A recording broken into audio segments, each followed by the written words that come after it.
Hello, ladies and gentlemen. Ladies, happy International Women's Day. Let's start there. Today we are three of us. So I'm Armin. Next to me there's Ryan. And there in the bottom is Will. Hello. Hello. And you pointed the wrong way. Yeah. He had all that time to practice. All that time to practice.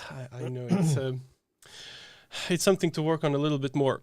Before we start, actually, while we are waiting for a couple of more people to join in, I figured I'll tell you, ladies and gentlemen, a fact about Ryan. Ryan does not drink coffee. He tried coffee once. This is not related. I've stated this as a fact. Ryan, do you care to share the story? How did your first coffee drinking went? Do you want me to tell the story, or do you want to tell the story? I'll just clarify if it was correct the way you remember and the way you were telling me the first time. Well, my correct recollection of the first time I tried coffee was at my first notch training. As a person, I tend to be quite carefree and I'll just go along with whatever's going on. So when everyone else went to get coffee, I was like, all right, I'll grab coffee. I didn't know what you do to make coffee, so I just grabbed a coffee, put it under the thing that made coffee. Didn't add any milk, didn't add any, I don't know, sugar, whatever you add to coffee. Took it back and sat down. And then drank it. It was really hot, waited, then drank the whole thing. This was Matt, CEO of the company, or the head of the company, is doing his presentation about how Notch works and all this stuff. And for about 5 minutes, to me, he is talking in slow motion. And then for about 2 hours, I am spending the rest of the event trying to stay awake because my body is unable to deal with the fact that it's just had neat coffee. So on a scale from you liked it very much to never again, where would you mark coffee in your life now? I don't think I've ever had coffee since, but I don't think it's gosh, that is because I think it was Brilliant. mainly because it just didn't taste very good. It just Brilliant. tasted Next dirt. time in London, espresso martinis with you then. Yeah. Yeah, that always go well. Okay. I think we're good to start.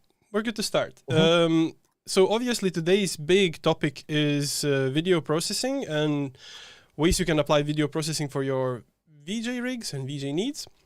But maybe I'll pass the mic to Will, and then we're gonna head To on. discuss the elephant in the room, which is 1.0. Can we talk about it? Yep, we can. So over the past few months and years, we have all been working very, very hard through the pandemic and still working very hard now, creating 1.0, which is really sort of like a brand new sort of notch. I think a lot of people are thinking that we've just done a nice UI sort of update, but in actual fact, we've been doing a lot of stuff under the hood. We do have a team dedicated to the UI, but there are so much more stuff that we're doing. And I think at the end of this, what Armin's going to do next, we are going to touch on some of those things that we've been doing.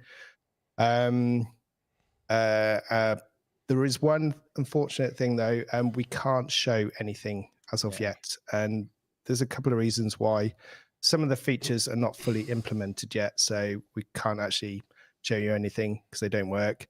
And because there's such a major redesign, some of the things are not functioning either. So, but it's all good. It's all there. It's all planned. We know what we're doing. We just can't show you anything just yet.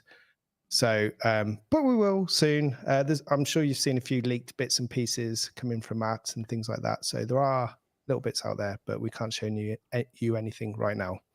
On that exciting note. Yeah. But yeah, it like Notch 1.0 is absolutely fantastic. We've been using it for quite a while now, haven't we? And it's just like night and day.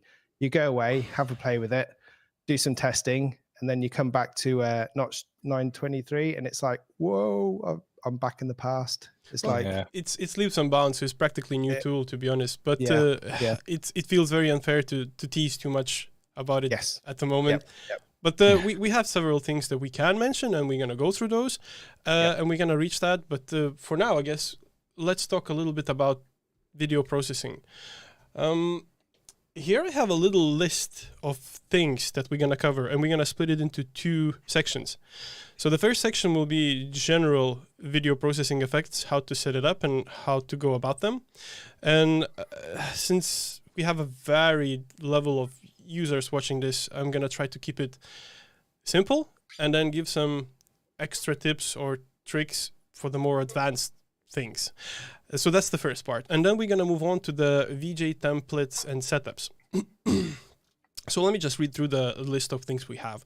So we'll start with simple video processing, where you get a little bit more familiar with what it is and how to set it up. Then we're gonna move on to advanced video processing. Then we're gonna talk about video processing using cloner system, because that's kind of cool. It's not necessarily overdone, and it's actually very interesting results that you can achieve if you play around with it. So I'm more than keen to show it. So I'm gonna show how to set up the clone to image, and then how to use UV deltas for the cloner. And then we're gonna go to video processing with particles. We'll go for the same with fields, and then we're gonna touch on Nvidia virtual background, which was godsend tool for all the live performers, for all the live gigs coming up this summer. It's just fantastic. It actually helps you to make more interesting, intricate designs with very little effort, because, well, AI does majority of things for you, which is great. Then it's 3D IMAGs.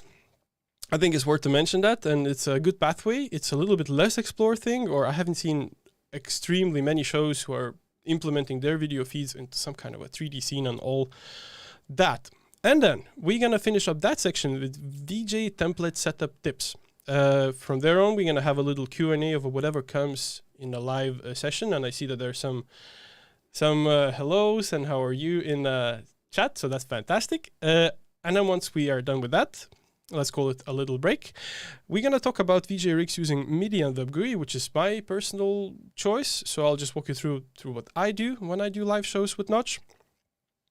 And then we're going to move on to VJ rigs using OSC for performances and transport. So basically how to set up a OSC rig for controls and even transports. That means switching of layers, so on and so forward. And then the very similar thing with Elgato Stream Deck as well. So with that said, I think we're more than ready to start. I think Awesome. I think a good place to start is to talk about different nodes involved in video processing. So first of all, we have 3 nodes that allows us to play back videos. So that would be video loader, video clip, and video in source. They're all different and they fulfill different tasks. So video loader would be something like proxy video for your IMAG creation. So it just endlessly loops and loops and loops, and you can actually expose it for a media server use. More on that later. Video clip is a node that allows you to treat video like more of a traditional way, which would be any video editing software. So basically it plays through the whole length and stops when it's done. You can cut it, you can rearrange it. I'll show that in practical terms in a second. And then there's video in source. So video in source is a node that allows you to pull in video sources directly to Notch. So like camera productions and video feeds, all stuff, all sort of a crazy fun stuff like that. And then there's a couple of nodes that allows you to output video. And there are 2 major ones, image 2D and image plane. So what's the difference there? So image 2D, if I connect it now to the root, it fills the whole canvas of available space in our viewport. So basically it just takes over anything you have. Should this be set to 4K? It would be 4K. If it's set to double HD, again, it will just fill the available space. Image plane, on the other hand, works in 3D space. So if you're making a 3D scene or any scene that requires camera work or whatnot, this is probably the one you're going to use. So for the basic setup, I'm going to be using image 2D. So I'm connecting it to the root with the Control R, and I will use a video loader. So if I connect a video loader to the first input video node, nothing really happens. And that is because this is an empty bin or empty container. So in the video slot, I can preload anything that I have here in the resources. Or to make it a bit more simple, I can grab video from the resources, pull it in, and connect it to the first input. And if I press play, ta-da, we're there. Video is being processed, and we see our video in the playback. So this is how you set up the basic video processing. So how do you make it a little bit more interesting? Well, you have access to the whole stack of post effects. And Ryan will be very kind to go to Notch manual, find post effects section, and paste that in the chat. That page right there has a little thumbnail of every single post effect that we have with the representation of what it does and how it looks.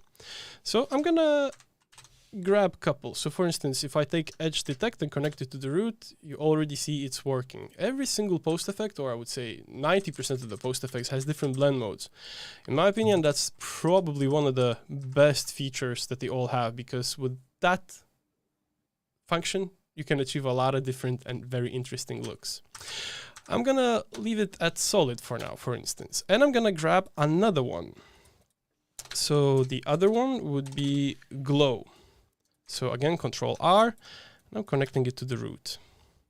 Now notice it's affecting the scene, but as I'm changing the stacking order, it changes the look of things. And this is a very fundamental and important thing in Notch. Stacking order makes a hell of a difference. Anything from post effects to video output nodes like image 2D, or even particle processing nodes or effectors. If you stack them differently, you will get different outcomes. So just bear in mind that stacking order is recognized from top to bottom or from left to right, depending on how you like to build your effects. And that's for the 101. That's the solid basis of how you do post effects in Notch. But this is just the beginning, so things can get much, much more complex. With that said, let me show you a complex video processing sample. So here we have video nulls and composite sources and a stack of image 2Ds. And let's just create this together and let's talk about why is it important to use those things and how do they come handy. So I'm going to make a new layer. I'll call it complex one. By the way, after this stream is done, this work file definitely will be available for download. Should you want to check it out or use it in any capacity, feel free to do so. And Armin, I was just going to jump in. Is there anything else available? Yes, Will, do you want to tell about what else is available before I start? Well, I know. Should we leave it as a surprise for later, or? Well, let's allow people in the chat decide. Should we reveal the little surprise now, or should we leave it for later? While you guys are making opinions, I'll carry on building this a little bit more complex setup. So again, I'm going to use image 2D as an output. I'm going to grab video for the output, and if I connect, this is exactly the same thing. We have the same stack or same stacking order as we had before. However, I'm going to pull in a new node now, which is called video null. And I will put it in between video loader and the image 2D. So what makes this node special, or why is it interesting? Well, basically, this is a processing-free or extremely cheap way to make iterations of the original file. So I shift double-clicked to open the preview of both of these nodes. So I will grab again, let's say edge detect. And if I apply edge detect to the root, it applies directly to the whole stack on the output. However, I can choose to apply post effects to specific iterations of the chain. So now I applied it on a video loader, so it's followed through to the null. But if I apply it just to the null, the actual source is unaffected. So all of a sudden, we can make several iterations going out of the source, and we can treat them differently. So if we have edge detect here, and I will bring it to, let's say, max as blend mode. In this one, I will do something else. In this one, I will add frame difference.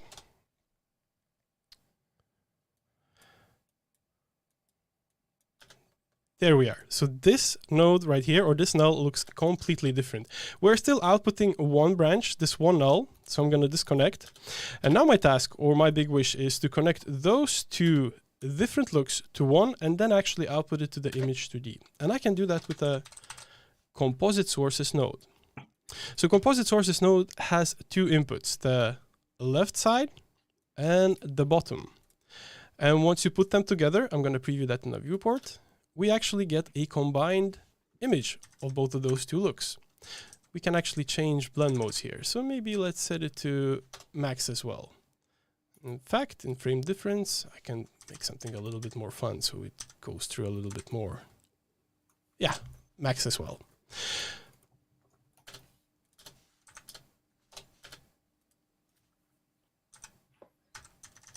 Oh, let's see. No, I'm not happy here.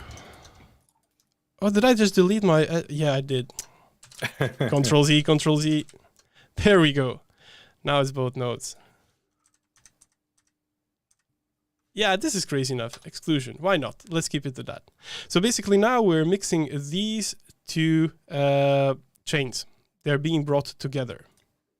Nice. Are they being overlaid? Yeah, and you have different blend modes to choose from, and you even have a blend amount to choose which one should be shown, A or B. Important thing to mention about the left and bottom inputs. The left one is the driver. So if this footage is set in 4K, this footage will automatically follow through and become 4K as well. Vice versa if it's HD, so on and so forward. So now I'm going to tick off preview in the viewport, and I'm going to send it to image 2D. And here we have a beginning of some kind of a little bit more complex post effect or effects chain. So at this moment, I think it would be fun to perhaps explore another input that is available in image 2D and in image plane, alpha image. So alpha image correlates directly to what, let's say, After Effects users are used to call mats. So there's Luma mat, there's Alpha mat. It literally gives you access to black and white pass or matte pass of the outputting image 2D. For that, I can probably use fractal noise. So I'll grab that. And I'm going to, first of all, shape it. So I want this to be 1920 by 1080. Perhaps I should make it a little bit more aggressive. So a bit more amount and threshold. And now I can pipe it into the second input alpha image. And as you see, we have blackout, or we have alpha. So that means that if we had a second image 2D, and again, stacking order is important. As you see now, it's rendering behind, and now it's in front. Now we can do something else in the back. So I will add a video null. So we have a little space to put post effects here. And I will pipe it in the back. So just to make things super obvious, I'll grab color correction node, and the back chain, I'll make it black and white. There we go. So basically what we have now is two types of composite that is happening. So we have two image 2D stacking on top of the other, and we have two video nulls with different post effects leading to composite source with a blend mode as well. So to push this perhaps a little bit further, let's add a third one. So I'll add a third image 2D. And I'll put it in front. Again, I'll grab a video null and I'll put it in between because I want to have a little place to put post effects so it would affect only that chain, but not the whole stack. There, so that's done. And perhaps, again, I can use something like edge detect here. So, important thing to note about video output nodes, they do have blend modes. So in this case, I could choose something like additive, or yeah, why not? Let's leave it in additive, and let's set the color to red. This is by far the ugliest looking IMAG I've ever built. So I'll try to make something prettier right now. Okay, we have frame difference. How about some data mosh? Are you feeling under pressure now, Armin? I haven't done this for a while. So yes, yes, I do feel a bit of pressure. Have you been busy, Armin? Yes, actually, this time didn't go to... Have you been busy working on something else? This time didn't go to waste. That's for sure. So let's add the motion data mosh. Notch is kind of known for having a ton of different post effects available, especially glitch ones. And notice that quite a few effects actually has inputs. So for instance, a hold image. I will use the same video source on a hold image. And you already see that it changes the design a bit. We can maybe scroll through and find another blend mode. Max happens to be one of my favorite ones, by the way. I don't know why, but it just happens. How about this? What if we set it to, no, let's leave it max here. Can we change blend mode here to make it a bit nicer? Do you know, I saw someone in the forums post the other day that we didn't have an overlay option. And now I'd like to point out in the stream that we have an overlay option. Mm-hmm. Wait. Right there. We have an overlay option. Yeah, so that's literally it. The way you achieve overlays is either you change blend modes in the image 2Ds, or you use composites. And both of those options are valid and they have their own place in use cases. I try to use both of those things in my IMAG creation, because I think there's different things you want to achieve and there's different stacks that you might go for. Another thing that's worth pointing out before we move on to something a bit more complex is the LUTs. So for instance, now I applied a LUT directly to the root, and LUT is a color grading standard or a pre-composed color grading set that just applies on your video feeds. And as you see, that significantly changes the look and feel of the whole scene. Now, obviously, I'm applying it on a whole scene, but I can choose to apply it on specific iterations, even that composite sources. There we go. So now it's in several places. Or actually, I'm just going to apply it on the whole thing. Cool. Anything came in as a question so far? If not, we just move on. Someone said use a LUT. Just did. Done, my friend. A lot of people a lot of people want to know what surprise that you've got in store. Oh yeah. Oh, okay. So amongst all the things that we been working on, we were expanding the available library of downloadable content.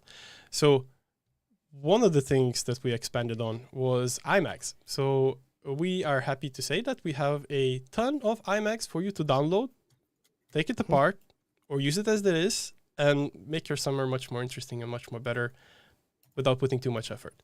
And just to keep the excitement going a little bit, I'm going to plow on doing what I do here. And then at some point, we can actually open that file and click through and see what designs we have there. Yeah. Now, Yeah. mind you, all of these things that I'm talking about here is mentioned and explained in much broader sense in our essential course. So make sure to check that out too if you're into video processing. By all means, this is nothing new to a person who's already using Notch, but if you're a newcomer, I hope I got you interested in video processing. Cool. Let's move on. Next thing is clone to image. So clone to image is one of the cloning options that we have, and we have a ton of cloners actually available. So let's just set it up. Clone to image. And why am I bothering to show you this? Well, because with clone to image, by using regular video feed, you can actually achieve 3D depth. So you can fake a depth image. So if you're working on interactive install, or you just want a little bit more interesting IMAG than just flat 2D effect, this is a good place to start. Now, obviously, this is just simple setup, but I'm pretty certain that you guys, you can push it much further. I'm certain of it, ladies and gentlemen. So in order to build that, we need a clone to image node, and cloner is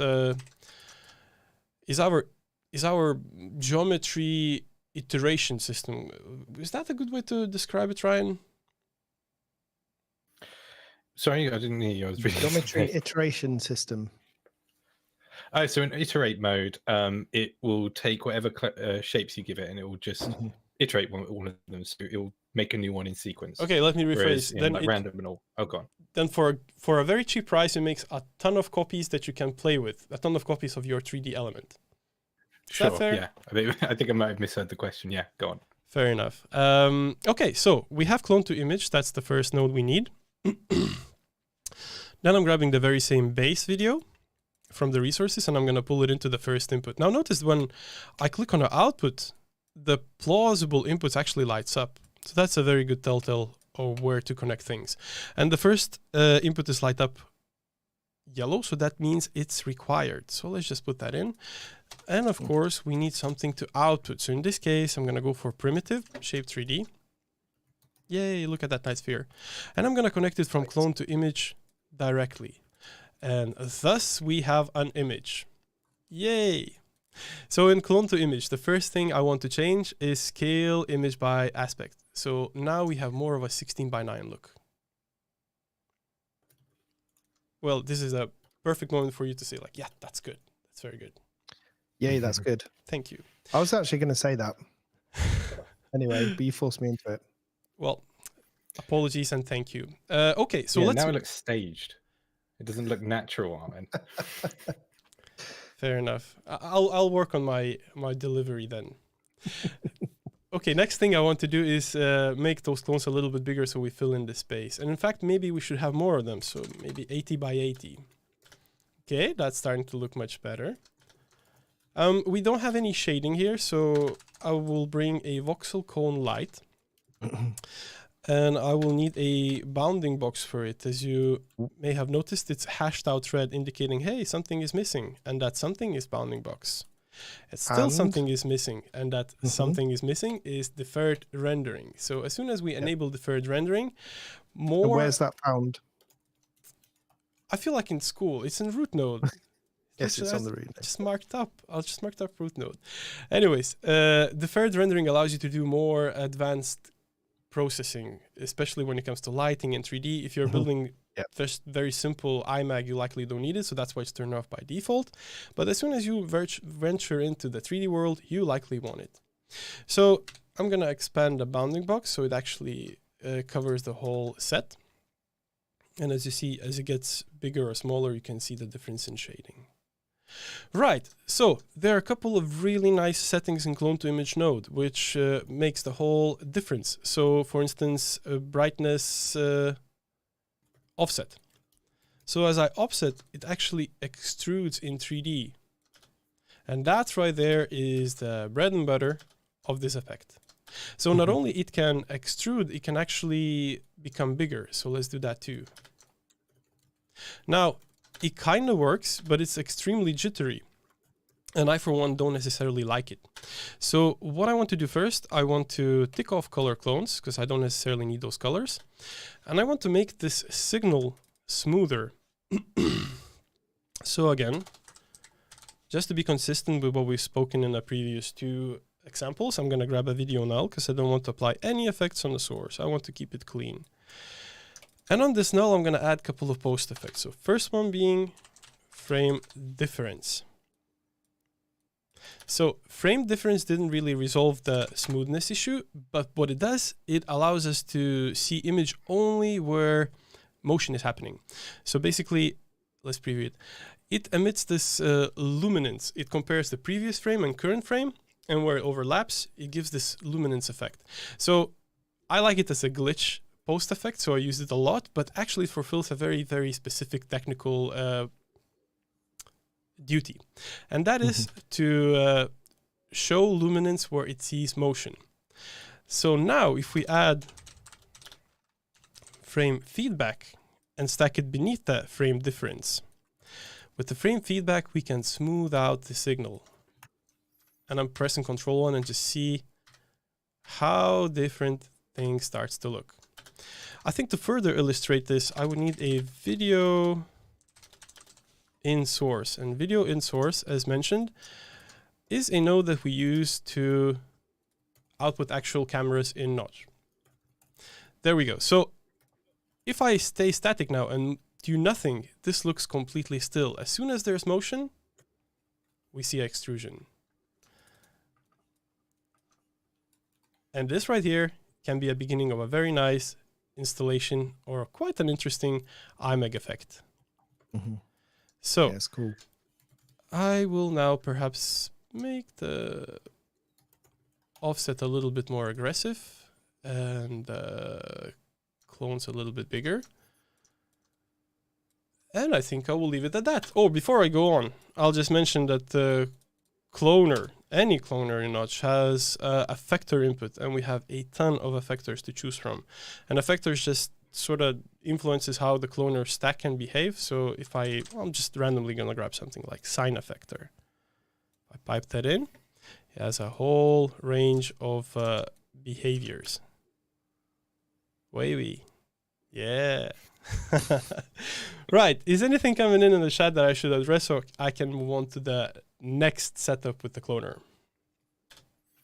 No, I haven't seen anything too important yet. One person mentioned that there's different modes in the voxel cones. So you can use diffuse and reflection, which can be really nice for like more GI heavy scenes. I'm not sure if your setup right there will show it, but if you had like extra lights and stuff like that, you can get an approximation of like bounce lighting and things like that, which can make things look a lot more realistic. Yeah, and if you go for diffuse and reflection, you can actually fake reasonable global illumination. It's not real global illumination, but you sort of can get. This is a node and a workflow of its own. We can get into that a little bit more in a Q&A session. But now then, I guess we're going to move on. I think the important thing there is it's just really cheap. So it's super cheap to do stuff in real time. Yeah, it's real time. Not that cheap. It depends on the context, but yeah. That's pretty cheap. Well, let's compare it with a ray tracer and let's see the outcome. Okay. Yeah, probably. Right. So another one, which is technically interesting, and I haven't seen people using too much. So I figured that's perhaps because people just never knew how to rig it or didn't see a tutorial about it, is using UV deltas to output a coherent image across the regular cloner. So this is a 3D grid, and it's using a image plane, and that image plane actually forms a image. So let's say I'm going to add a plane effector. I'm going to push it here, and let's just offset a couple of things. So now you have access to distorting or playing with every single clone, and every single clone has a little space forming a video. So how do you set that up? Because in the regular terms, every single one of those would look exactly the same. So for instance, just to prove a point, I'll try to showcase that. So I'm resetting this shape 3D. I'll set it to a box, put it as an output. I need to reset that material too. So this is what you get out of the box if you just connect a 3D object with a texture that has a video on it by default. So how do you set it up? Let's do it together. All right, so UV deltas. So we will need a cloner. And Ryan will pay attention now because there's a couple of steps and I want to make sure that I don't miss any of them. Ryan will sound off saying like, yes, yes, I will. Yes, yes, I will. Fantastic. So we have a cloner, it's set to its default 3D grid, and we have a primitive 3D object spawning from it. And I've just changed it to be a box instead of a sphere. So first of all, we want to form some kind of a grid, which is 2-dimensional instead of 3-dimensional. So in the cloner, I'm going to choose to reduce the cloners in the Z space to 0. And I think we can have more clones in general. So maybe 10 by 10. And that's our grid right here. Again, it's really flat. So our go-to node here will be voxel cone lighting. So we have a bit more shading. There we are. Let's add the third rendering, high dynamic range, and anti-aliasing. Let's make that bounding box much bigger. There we are. And now let's get the magic going. So material.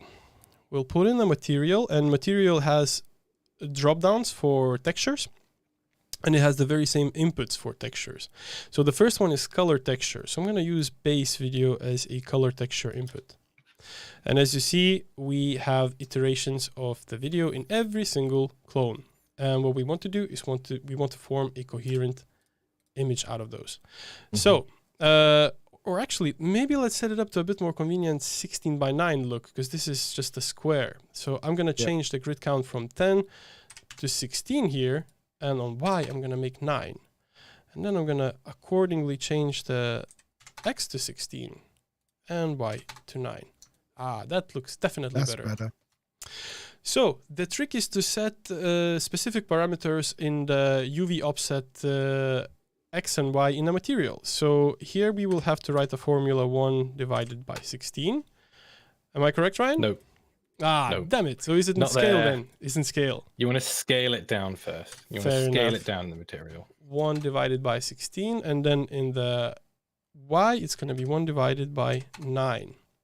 Nailed it. Success. So we're halfway there. So now if we go to the cloner, we can do further adjustments in the cloner UV clone deltas bracket, which was a mystery for me for quite a while until I got deeper into it and I started to like it. So here I think we're going to change scale as well. So same. No. So that's where I mixed it. So the offset. Yeah. Right. Offset in the cloner, scale in the material. Brilliant. Yeah. 1-0.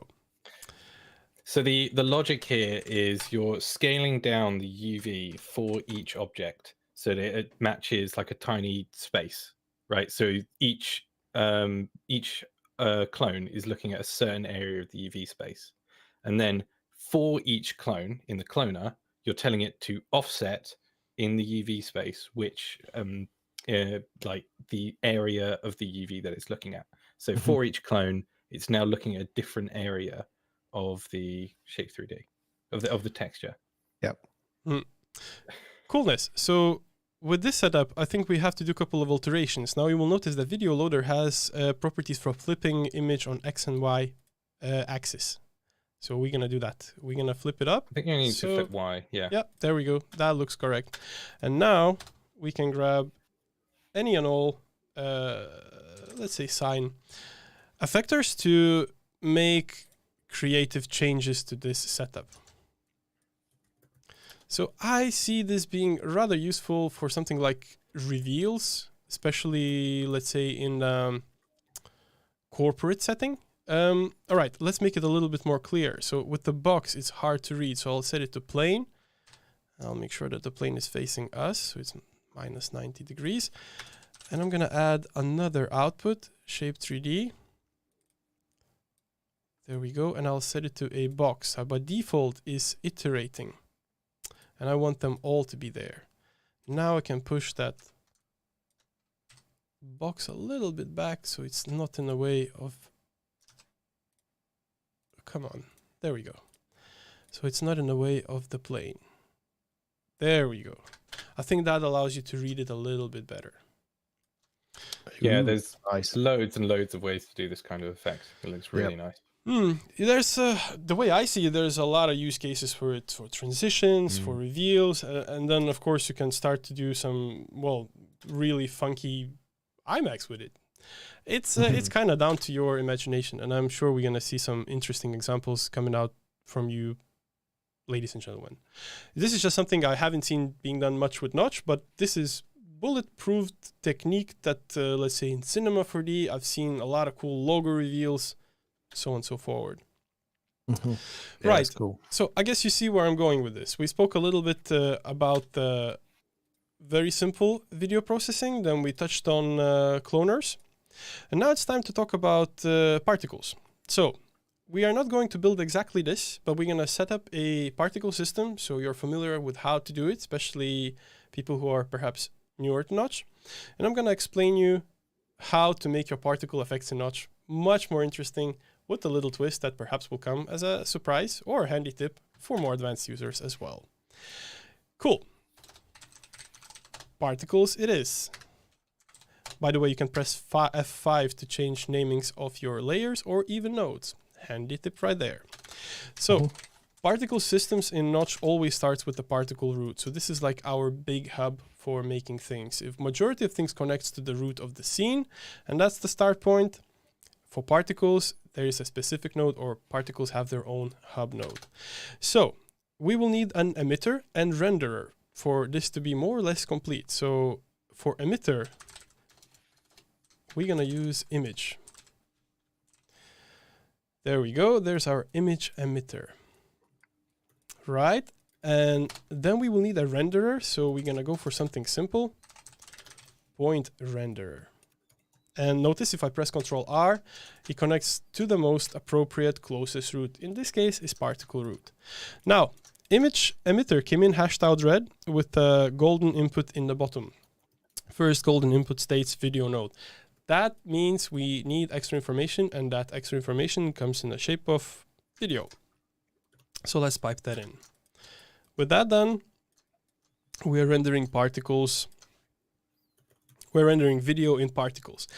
But this video doesn't follow the motion of particles at all. And likely that's what we are after. So in order to set that up, we need to use the second input here, motion video node. And that input requires a stack of 2 nodes going one from the other consecutively. So first of all, we want a downsample node and then an optical flow node. So we could definitely go straight from the video loader to optical flow to the second input and things will work. It's gonna work out, but optical flow will take much more processing than it should. So it's kind of smart to downsample it before it goes to optical flow. So downsampler, that's exactly what the name stands for. It reduces the quality. So if this is 1920 by 1080, as soon as it goes to downsampler with one iteration is 960 by 540. And if I increase this number here, you'll see that the digits are dropping. But half quality is just fine for us, so I'm going to keep it at that. And then it goes to optical flow. And hurrah! Yeah, particles are actually moving in accordance to the video. Does it look good? Absolutely not. Awesome. This is one time where you don't have to compliment Will, please and thank you. All right. Oh, it looks bloody awful. I know. Let's address that. So first of all, image emitter. Need some film grading. That will come later. Just alert. Okay, first of all, we should make it into 16 by 9er. So scale X is set to 1. So I propose we divide 16 by 9. And now we are filling the screen. Fantastic. Step 1 accomplished. And then there's pixel cull mode, which allows you to cull out or hide the, let's say, darkest pixels. It's set to alpha. We don't have any alpha in this video, so I'm going to change it to luminance. And now I'm going to increase the alpha threshold. So we've got rid of all those gray particles. So now we have a little bit cleaner image. Cool. That's pretty much the base of how to set up the image emitter. Now we can address a little bit the point renderer. So point renderer is this little square right here, and it looks extremely unimpressive. So we're going to start by making a particle sprite that is a sphere. And we can do that using notch generators. So I'm going to use gradient for it. And if I preview it, I see that it's set to linear by default. I want a radial, and I want inner range to be sharp. There we go. Now we have dots. Fantastic. Mm-hmm. I would say we should change the size property to size random. And a good handy tip here is never to exceed 1. As soon as you exceed 1, the smallest particles dies out, or is just not visible on the screen. So you're still paying a tax of them being processed, but you just do not see them on screen. So practical tip, never more than 1 in size randomness. Cool. So how do we make this a little bit more exciting? Well, obviously we can add effectors, just like cloner system has behavioral nodes. Particle system has abundance of those.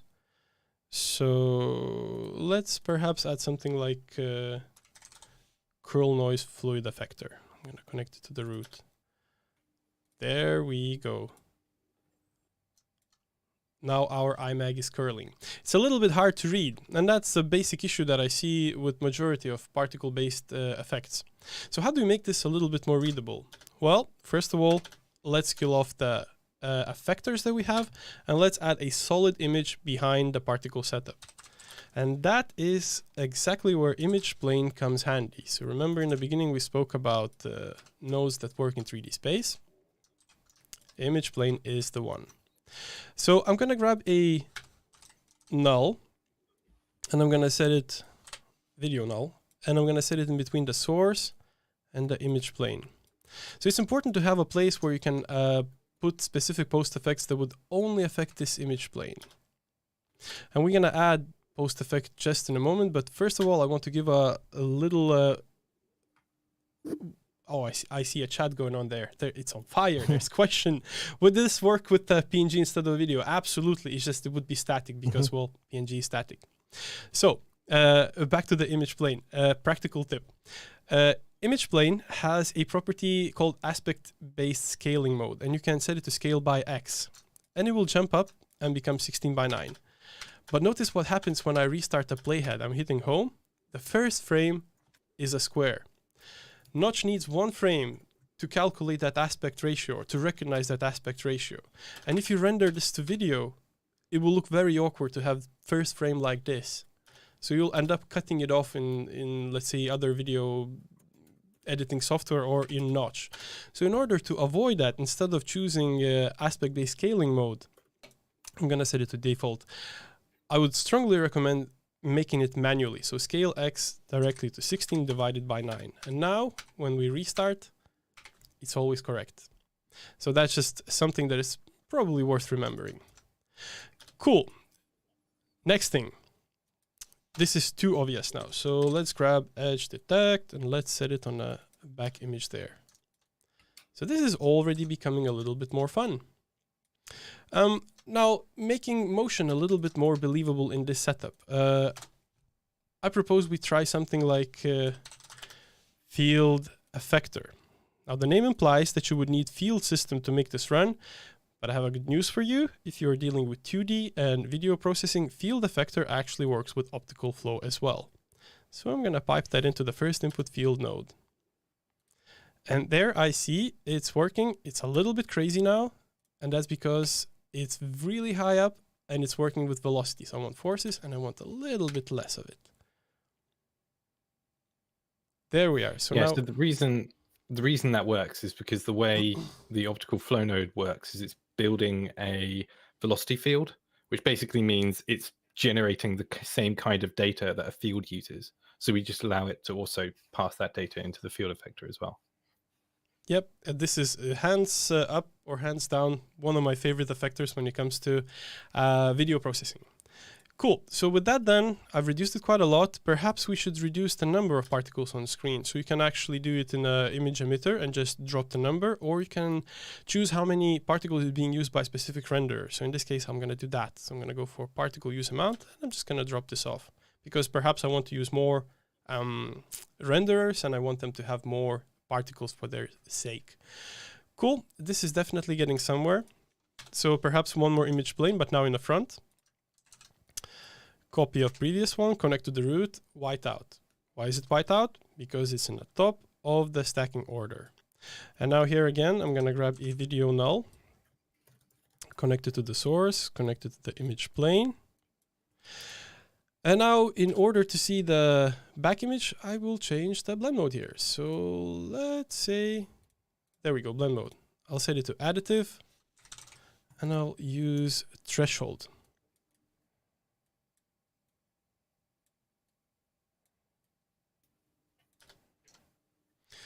So we are retaining a little bit more of the visibility or readability of this effect, and we are not jeopardizing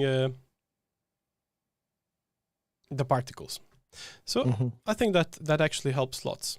And we're going to cover on the Nvidia background remover, where in particle systems, that node right there comes extremely handy. So we'll come back to that.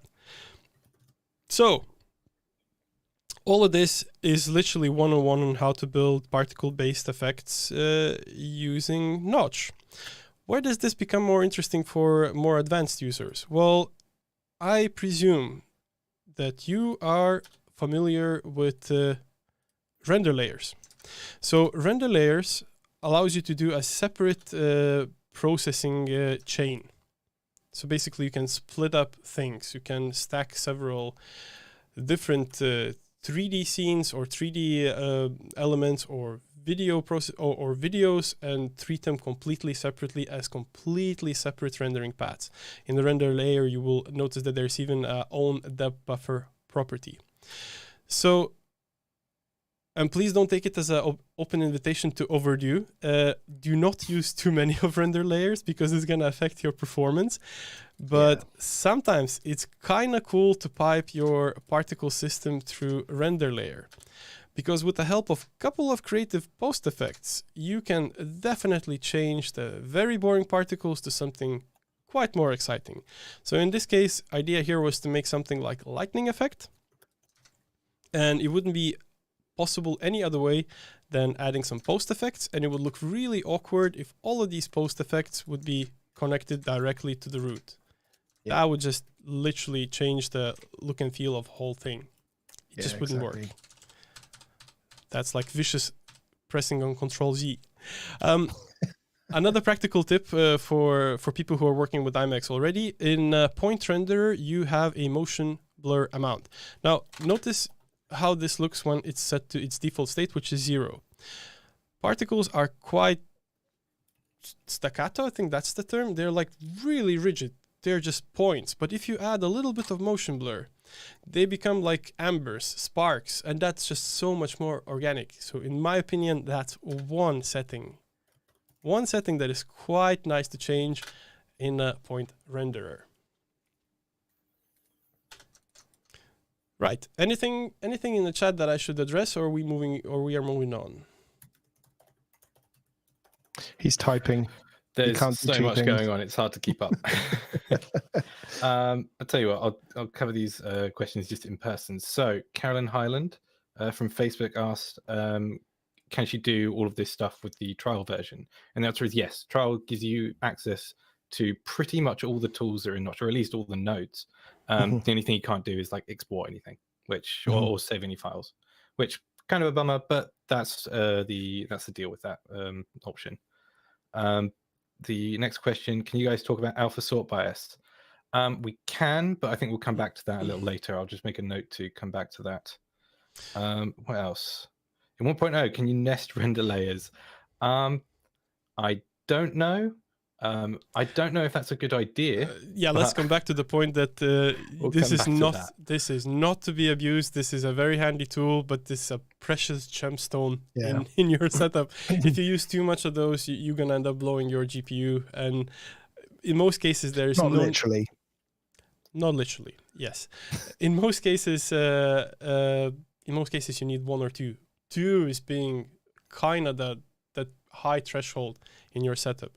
Likely there is another way to resolve it without actually introducing a big number of render layers. They are extremely handy.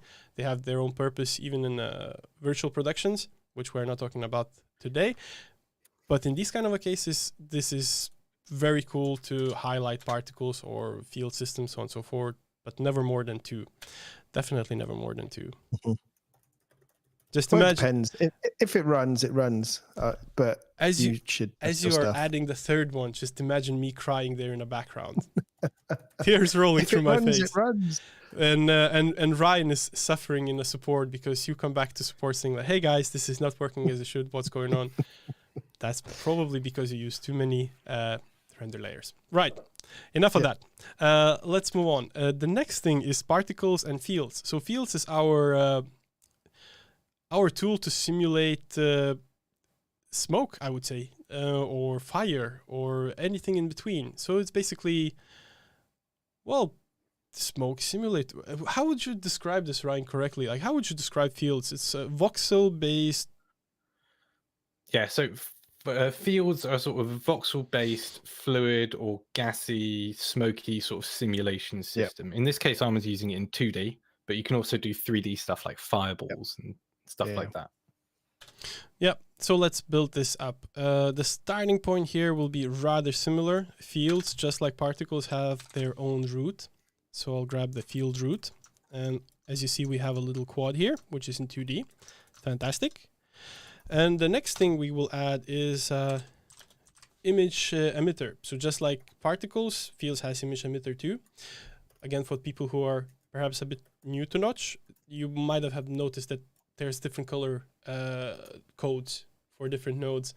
And at some point you get so used to those color codes that you can read node graph rather easy. Seeing, let's say, this cherry pink, you already know it's field, and seeing orange, you know exactly that it's particles. So you get around much easier. Right, so we have image emitter. We will need a renderer, just like in particles. So it's going to be field renderer. And we will need a video. So that same base comes into play. There we are. Doesn't look impressive. Why? Because we need to change a couple of things. In the image emitter, we can change blend mode. So I will set it to max. And as you see now, we are starting to see some trails. Now I can add some behaviors. For instance, turbulence effector. There we go. I have a favorite preset to change. So velocity amount should be smaller and noise scale should be bigger.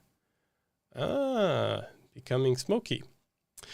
There are things that need changing though. In a field root, it's quite square. So just like in an image emitter in a particle system, here in a field root, we need to change that to 16:9 so it actually looks like a proper 16:9 image. However, there's not much resolution in it or not many points. So we can address that by changing width and height. So I'll set 1920 by 1080 here. And now we're forming much, much better image. Fantastic. So this is a setup of fields. We could push this, and I'm sure we will, but instead of that, I will just mention that you can connect different things in Notch. So for instance, particles can talk to fields, and fields can talk to procedurals, and that's a topic for another day, but for now, fields with particles. So let's repro the same setup as we had in the previous setting. We need a particle root, image emitter, and let's add a point render again. Right, so we are using the same video source for it. There we go. As you remember, there's a couple of extra nodes required to make the image emitter work properly. For now, maybe I'll just disable it so we wouldn't have obstructions. So let's grab those couple of nodes. So downsampler and optical flow. Ryan, do you want to give a little explanation of what optical flow is? I'll try to do an uneducated one. So basically, there are motion vector calculations happening on screen. So there's a comparison between previous frame and current frame. And where's the match? It shoots yellow. And where is yellow? Particle sticks. How far from correct am I? Within the ballpark. It's good enough. You know, maybe standing on the outside of the ballpark looking in. So what optical flow does is it takes in an input video and it tries to figure out what motion is in that video. So if you were to give it like random noise, you'll get random noise back. But if you give it like a ball moving around, what you should see is areas of if you preview it, you should see areas of the screen light up where it's moving in a direction. I think it goes red when it's going away from that direction.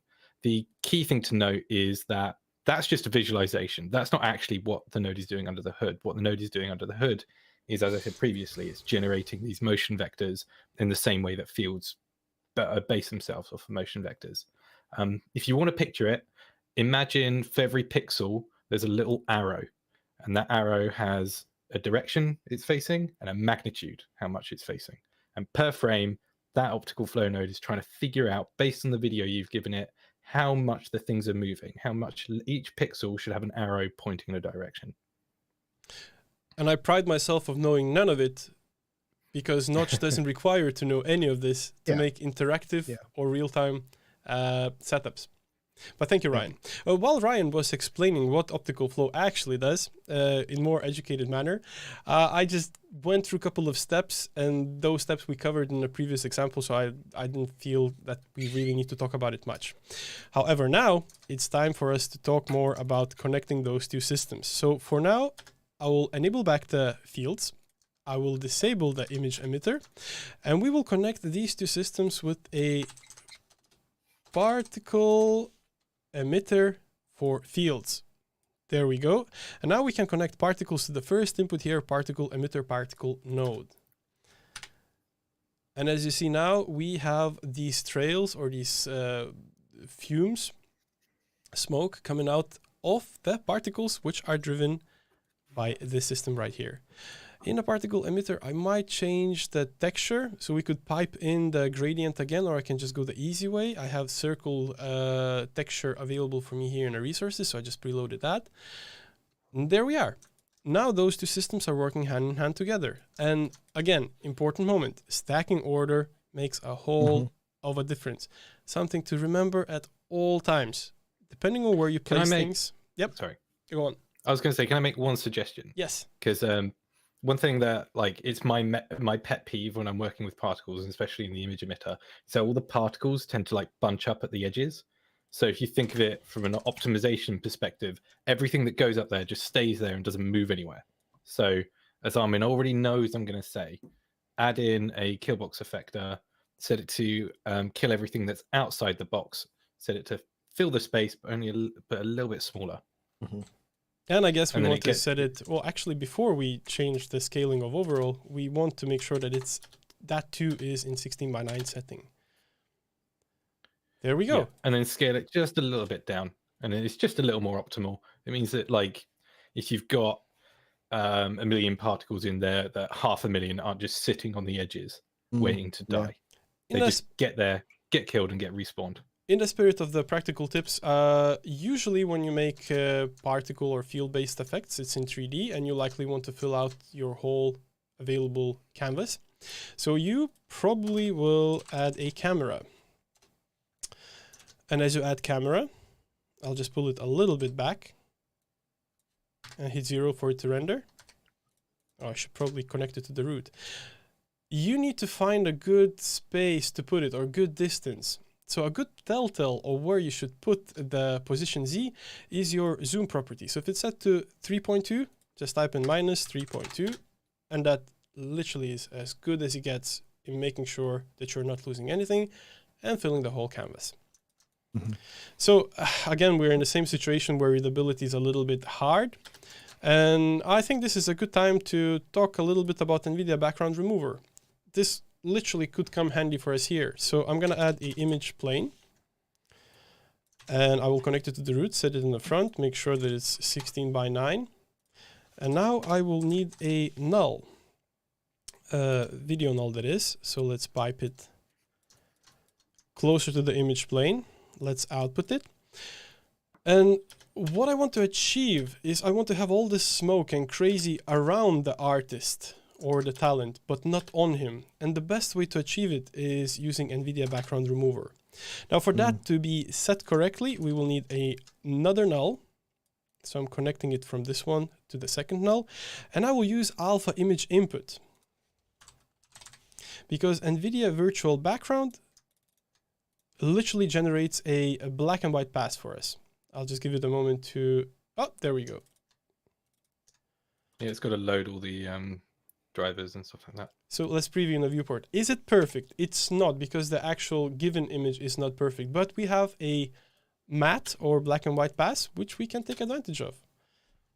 Ta-da! Now the particles and all the crazy fields are happening just around the talent. To make this a little bit more subtle or nicer, I would usually go for somewhat bump in the glow, because that just makes it a little bit smoother. Well, that was excessive. And to make it a bit more abstract or closer to the background, I would add something like a dot matrix. So let's just change the blend mode. I'm gonna be picky here. Maybe something like light. So, Did you hear that, Will? He's only now being picky. ladies and gentlemen, my colleagues, my friends, whom I spend days on end. Yeah. They're good people, but sometimes they're a bit harsh. We have to be with you. Yeah. I really look forward for a day where Will sits in a hot chair showing us all these crazy things. It will come. It will come. Anyways, adding dot matrix just makes the mask a little bit less awkward or a little bit more contained. So I'm just going to reduce the intensity. The glow is way too harsh. Yeah, so it becomes a little bit more coherent.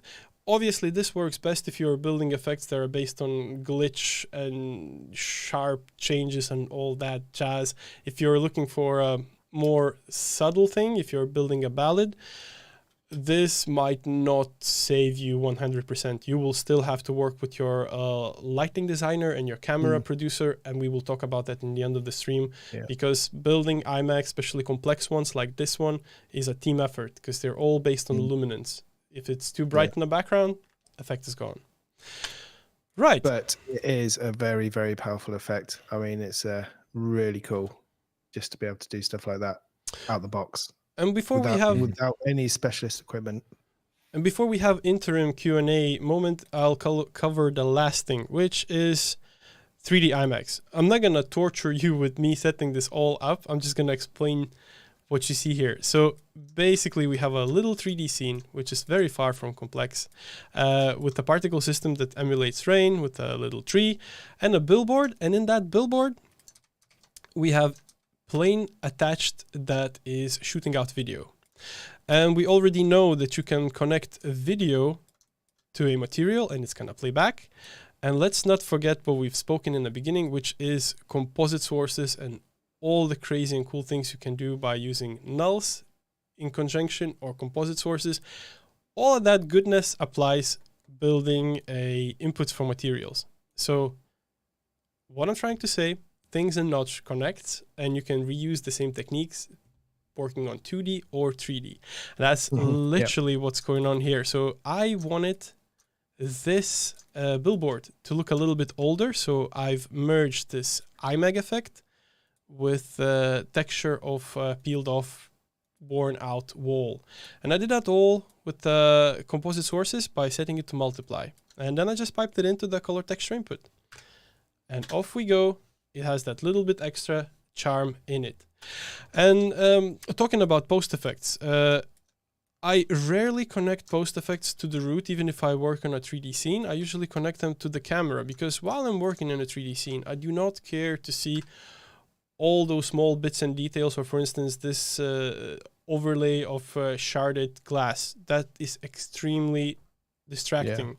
So instead of connecting it to the root, I connect it to the camera. So when I hit 0, I look through the camera, I see those effects when I'm working in my 3D space. None of them are obstructing my view. Yeah, it's a really cool little tip. Mm. Really helpful. One handy post effect in this scene that I can maybe highlight would be bump map warp. So if I was to use just the overlay of the glass, it's very visible that, well, it's an overlay. However, if you use bump map warp and pipe in the same glass texture, with a bump map warp, you can distort the image beneath it. And that right there sells the effect of the actual hit on the glass a little bit better. And it has many applications, this. I actually abuse it in many creative ways. One of my favorites, bump map warp. Yeah, I was going to say, I was going to comment that was a really nice little subtle effect you've done there. I hadn't seen that before. Really nice little warp onto it. There's one more thing that I abuse. It's a button. Sprinkling the magic. I'm certain that I'm going to be requested not to use this soundboard ever again. Never allowed you to get, what's it called? I mean, what is the worst thing that can happen to me during this stream? We have Bent checking our outputs to different social streams. So if the stream just ends abruptly, it's because I spoke too much about 1.0 later on, or I did something stupid like using this button too much. I thought that was all locked up. It was, but I found the key to the cupboard. Anyways, when I go to Norway later this year, gentlemen, I'm going to burn it. let's keep it focused. Are there any questions we should go through before we go for the VJ templates and stuff, or we're good and we literally go for the VJ stuff? Well, I mean, I don't see any further questions that we didn't answer. I've been following up everything in the stream chat, if everyone's been following along with that. Yeah, I guess what we could highlight is just like what, just a brief discussion on post effects. Like, what post effects do you like to use when you're working on scenes? Because you're more of a 3D person than an IMAG person. Yeah. So post effects wise, well, obviously it's always color LUTs and stuff like that. I always go to, but just loads of different things. I don't know. You pulled one. On me I feel there. like I can't. My mind's gone blank. What do you use? I don't know now. Fair enough. I know I always end up getting dragged into using glow. I'd like just trying to get a hint of glow in the right place. Gentlemen, lately a big discovery in my life. Glow has inputs. Glow mask image. That's a fantastic input right there. I'm just gonna grab, let's say, fractal noise and pipe it in there, and let's just shape it up 1920 by 1080, and let's go for warped. I can do you one better, Armin. I can do you one better. I dare you. I dare you. Add the glow 2. I believe this is the glow 2 thing. Okay. Because on the glow 2, you see there's even more inputs, and one of them is the effect amount and the glow size. And with glow size, you can change how much the glow applies in certain areas. Oh wow! So in certain areas, it gets more glow than others. You might need to tweak some settings in order to make it look right. Specifically, lower the blur scale. Future is a fantastic place to live in. And now I know. I would press the button now, but I'm gonna be. I'll reserve myself from that. Fair enough. So glow has inputs, just like quite a few other post effects. One thing I haven't seen people do too much is try them out. So I would encourage you, try them out. They do cool things. Explore. One question that's just come up in sorry, I'm interrupting you because I'm eager. One question that's just come up in the stream chat: how to make the vector blur setting look similar with different resolutions. So I think this might be a good time to talk about different resolutions with certain post effects. Well, go on then, Ryan. I think that's a good thing to explore. Yeah, some of the effects. So basically, with certain effects, they are based and dependent on resolution. So with vector blur, for example, Armin's favorite node. I don't know why you didn't bring it up earlier. It's his favorite node.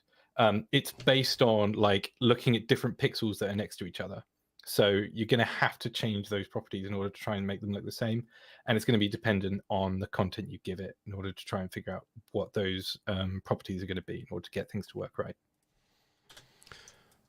Yeah, that's true. And I pride myself with the vector blur because I was the annoying employee who convinced the development team to actually make it happen because they couldn't stand me asking anymore. And it was my birthday.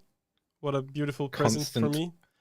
Constant pestering. So I felt obliged for a year to use it in every single thing I did. Thank you, development. Vector blur is amazing. My list is vast, but I'm out of tokens or goodwill. Right. So moving on. Let's talk about VJ templates. So obviously, building intricate designs is a daily bread and butter task for all of you if you're working with IMAGs. However, keeping it tidy or keeping it consistent is something that is worth discussion. Let's just see. There we go. Multiplex sources, switch signal.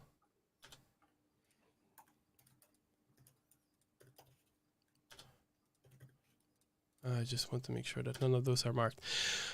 I propose that we all, as a community, take action into making something that works for all of us. I'm not saying this is it. I'm saying that this is worth the discussion, and I want to hear your opinions, and I want to see your files if you share any in any social spaces that we all coexist in.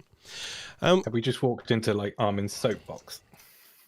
Pretty much. But let me Taking preach a here for a stand. minute. I hope Go it's on, going to go make on. sense, and I'm happy to be corrected as I progress through this.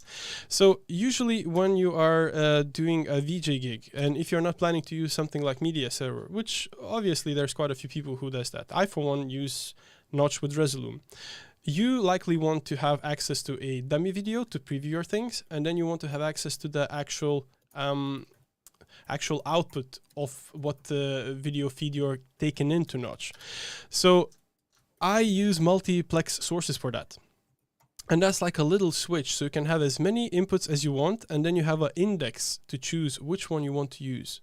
So in my case, I would have a video loader, dummy video, and a video in source, the actual camera footage coming through. However, instead of exposing this parameter or putting a MIDI controller directly on it, I am a big advocate of setting a envelope modifiers for all these things, because then visually it's much easier to see what is out there and what can you alter. If, let's say, my colleague gets this file, he knows that these are the control points or these are the things that he should pay attention to as variables. So in the controls, I have switch signal, which is set to 0 to 1, 0 being a dummy video, 1 being camera production. And in the same logic, from multiplex sources, when it's defined which source you want to use, it goes to null, and that null has a color correction, and color correction has a brightness and contrast. Again, as envelopes, which you further can tweak and use with any other interactive tool that Notch offers you to connect with. And from that null, then it goes to a null that I consider a start point for the IMAG. So basically, once it's done shuffling through this chain, that's where you can start building your crazy designs or whichever the designs you want to build. So this would be my starting point for most of my IMAGs. And I presume you guys have your own setups, would like to hear about it. But basically, that's where I go. Right, and then there's one more point, which I tend to use sometimes. Not necessarily always, but it has its place in stacking too, which is dry wet. Dry wet refers to the old school way of referring to effect on, effect off. So let's just make it obvious. Let's make the effect tinted. So something like red. And if I put that dry wet on, it kind of voids the whole effect. And this is just a render layer with a separate image 2D and with a slider of envelope modifier. I know I said that you shouldn't abuse the render layers. So this is one of those moments where it's good to have, but if you see that it's not needed, just cull it, take out the render layer and just connect image 2D as a regular overlay, because why do you need to eat extra processing if it gains you no visual benefit? I hope that makes sense. Yeah. Cool. So that's VJ template right here. I'm going to close this file. And now we're going to refer to different ways on how to extract and manipulate Notch live in your performances. So my personal choice is to go for MIDI controller together with the web GUI for changing of the layers. And it's all in standalone, because in Notch Builder, you cannot change layers from external device or external system. And first of all, Notch Builder is not a performance tool, it's a design tool. So if you want to do all these things like change layers and do manipulations, you should always consider either exporting to a media server or exporting to standalone. Now, benefits of exporting to standalone. First of all, you gain up to 20 to 25% of performance, because Notch engine doesn't have to calculate UI, doesn't have to anticipate that you're going to pull in some crazy 3D object or some excessive particle system. It is what it is. It allocated the energy, and it's going to run through with, again, 20 to 25% more of capacity. And another thing is, when you are playing back videos in Notch, you might notice that once in a while, there's this little stutter every so often where the frame might just freeze up and then release, and it's for half a second or a third of a second. That does not happen ever if you're in standalone. And that is, again, because Notch is a design tool, and if you want to perform using Notch things, you do it via standalone or media server block. Ryan, you want to add something here? Yep.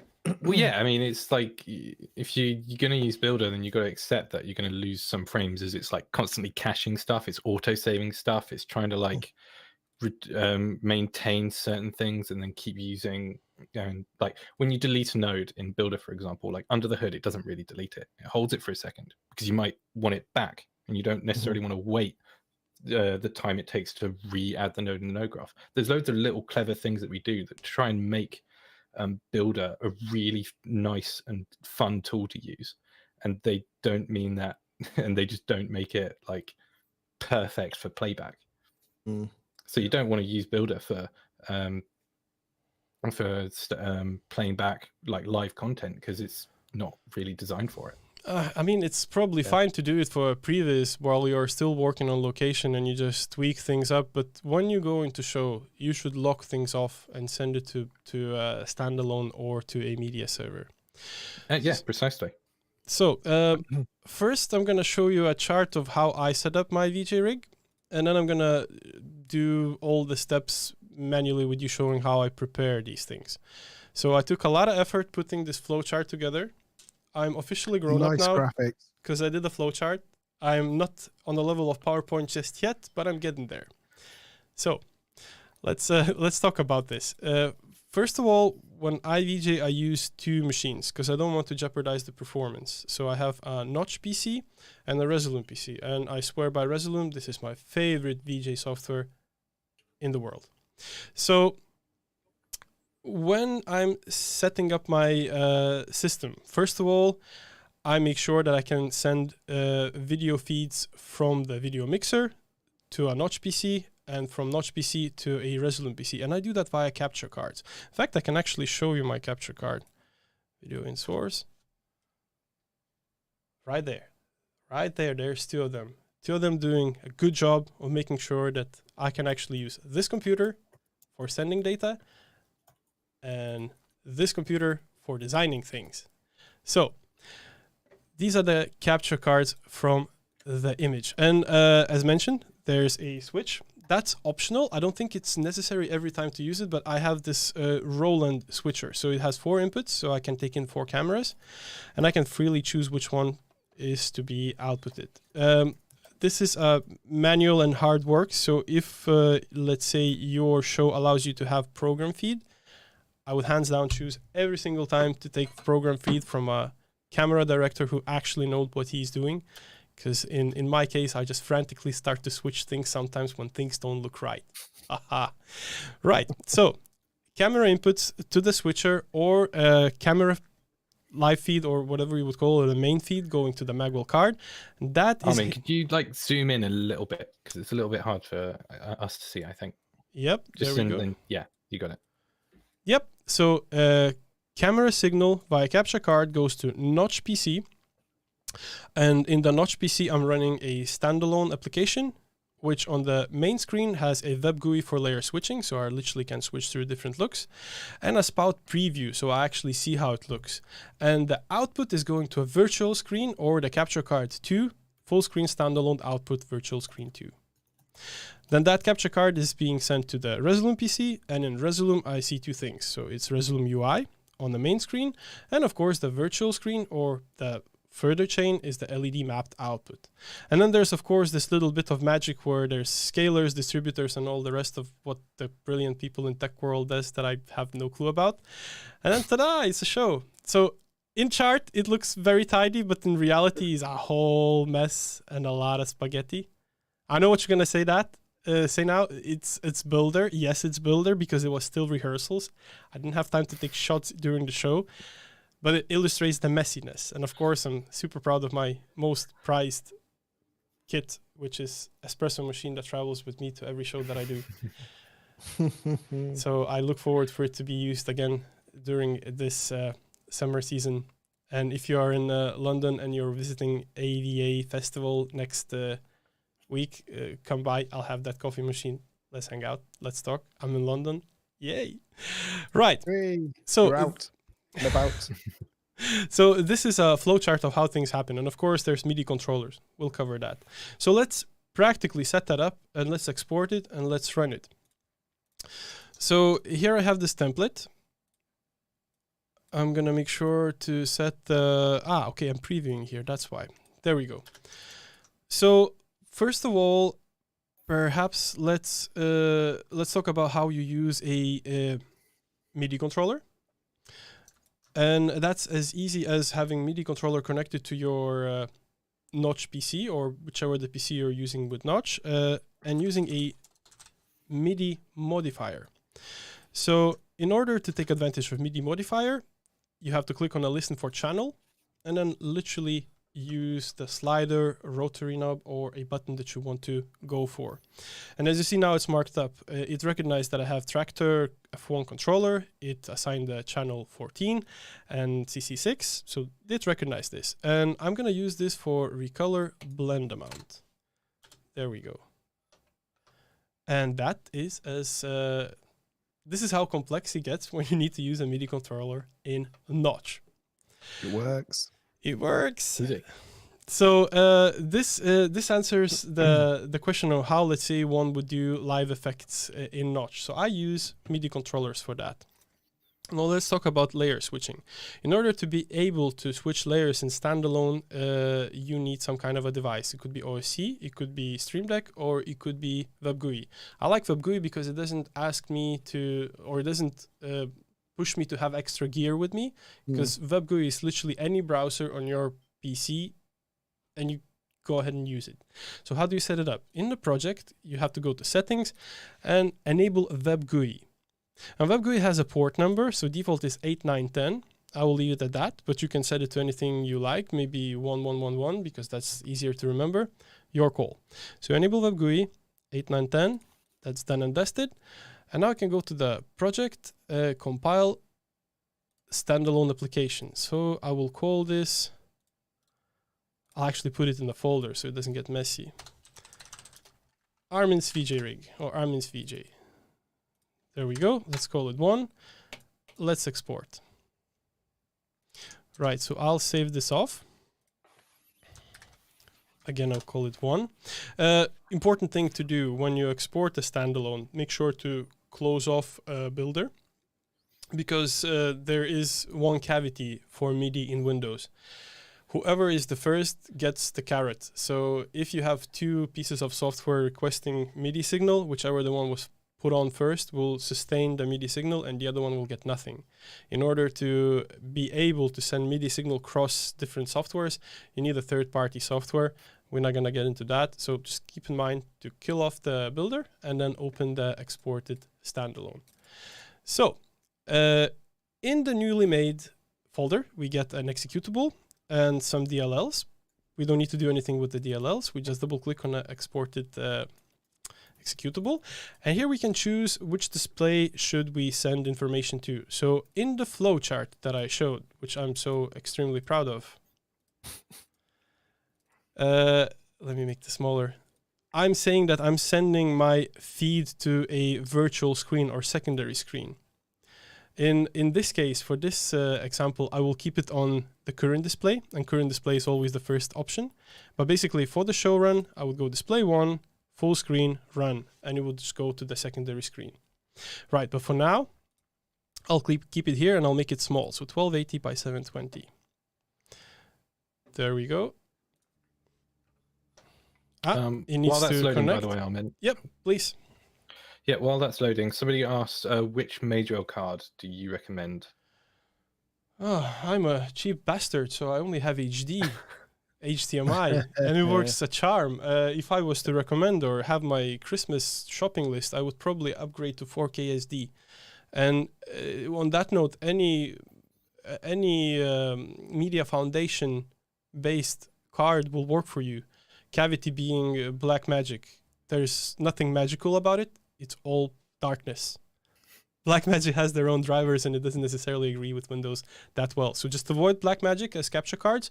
All the rest should be fine. Aya, Datapath, Magwell, all of them are valid choices. As I pointed out, I like those small ones, metal ones. I can come back with the link in a Notch user group on Facebook. Join Facebook user group. Notch. And I can point out exactly the one that I'm using, but I can come back with the list of things that I think it's really cool or I had my hands on. On that note, in our forums, there's a whole thread going on, and I'm sure Ryan will find that thread and paste it as a link as well. Is that right, Ryan? Yes, Armin. Thank you, Ryan. I'll give it a go. Right, so back on track. So we're not sending this to a secondary virtual screen. We're keeping it on the screen, and as you see, MIDI controller works just fine.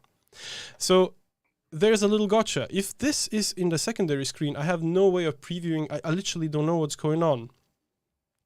Oh, actually, we'll cover that later. Let's go now for WebGUI. I'll just open a new one. There we go. So how to access a WebGUI? All you have to do is type in localhost. I think it's called semicolon those two dots, and then 8910. That's the port number that we didn't change. And as soon as we do that, we have access to layers, and we can literally switch them through.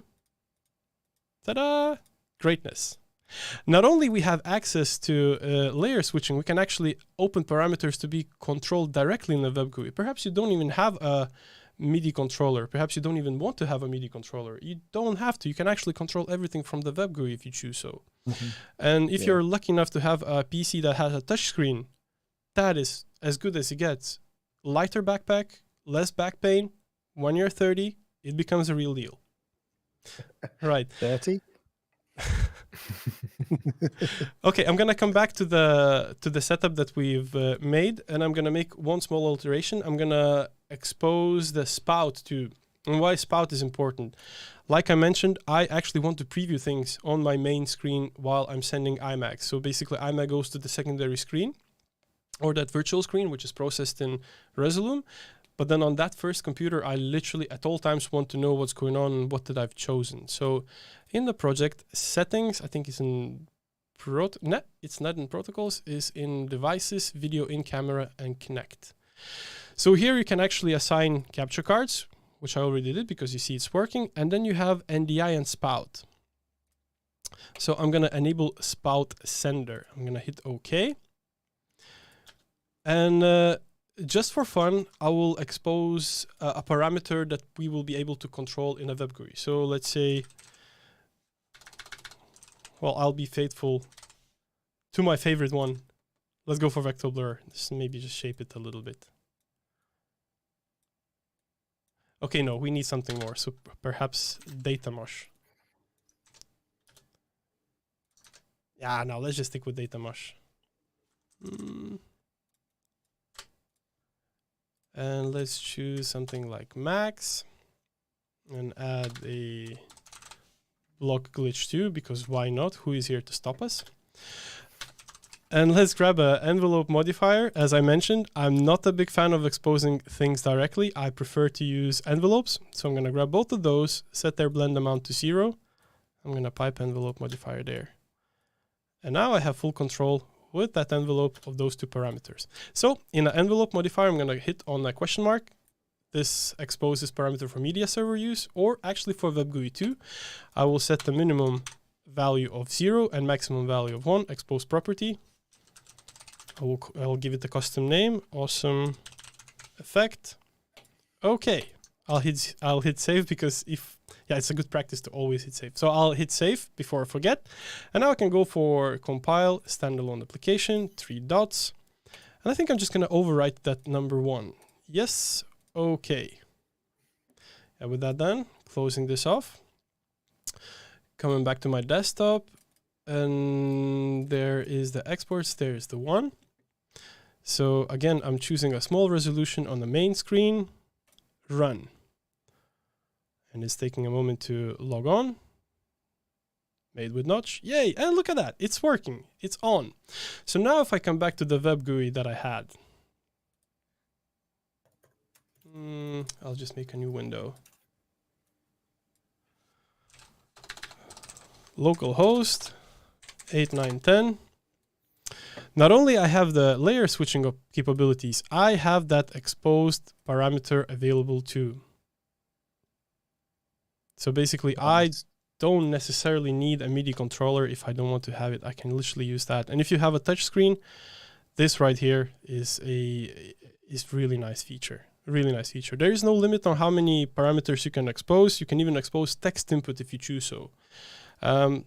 Yeah, it's boundless. You can even expose color change. So you will have a color wheel to choose things. And good news right here. A little talk about 1.0. Are you going to do some spoilers? I'm doing spoilers right now. Already. This expands significantly. There will be more fun things you can do with the web GUI in 1.0, which I myself am probably the most excited about. For live performing, this right here is awesome. And this awesome gets even more functionality as it gets to 1.0. Right, so this is the way I do things. So I'm going to come back and reiterate on this flowchart. I take in video feed. Preferably, I don't have to mess about with cameras myself. Send it to Magwell Capture Card. From Magwell Capture Card, I send it to Notch or to Standalone. And then I choose Spout. I forgot Spout. Thank you for reminding me. Spout Receiver. This is how I preview things on the main machine or on the first machine. And Ryan has linked to Spout. Please paste it in chat. So this is extremely handy if you want to preview and you don't have access to this feed. This feed is in your virtual screen as per this chart. So WebGUI and Spout on this one. The actual output on the secondary or virtual goes to the second card, runs to Resolume. Resolume does magic. Then the technicians does magic. Then the show happens. And then you have coffee. And hopefully your promoter likes what you did. You get paid. You go home. And since you're not carrying so much equipment, your back is not hurting. I'm going on a tangent, so I'll just drop there. Right, so this is my rig. This is how I go about things. However, there are options. So you might be a fan of OSC. So let's talk a little bit about OSC, because with OSC you can not only address changes like you would do with the MIDI controller, you can actually address the transports too. So my favorite OSC app is the most simple one, Touch OSC. So Ryan has access to download links for Touch OSC related apps too. So basically it's available for Android and for Apple devices. And it has a Touch OSC editor as well. So I'm loading a clean template again, or the template we had. And I'm going to fire up Touch OSC editor. Let's make a little interface of things we want to control with, let's say, an iPad. Right, so I'm going to choose iPad Pro because I have a big slab of a tablet. Well, that's really hard. I'm just going to go for iPad. This is too big. Cool. And now let's add a couple of buttons. So I think we will need 3 buttons for 3 layers and maybe 1 slider for testing out things. So let's just do that. Let's add a push button. Let's make it a bit bigger. Copy it out, paste it. So there's 1, 2. Now we have 3. We have 3 buttons. And we need a slider. So that would be a fader. That's literally to test out things. And this is as hard as it gets to actually create things with the TouchOSC editor. And once you're done creating, all you have to do is make sure that you have TouchOSC app on your tablet. Maybe I should open Notch and actually show this camera so you'll see a bit better what's going on. And in here you have a couple of properties that you need to fill in. First of all, you need to set up your IP address from the machine that you're addressing, especially for transferring templates. So first of all, let's go on and press on the layout. And in the layout, we have an add property.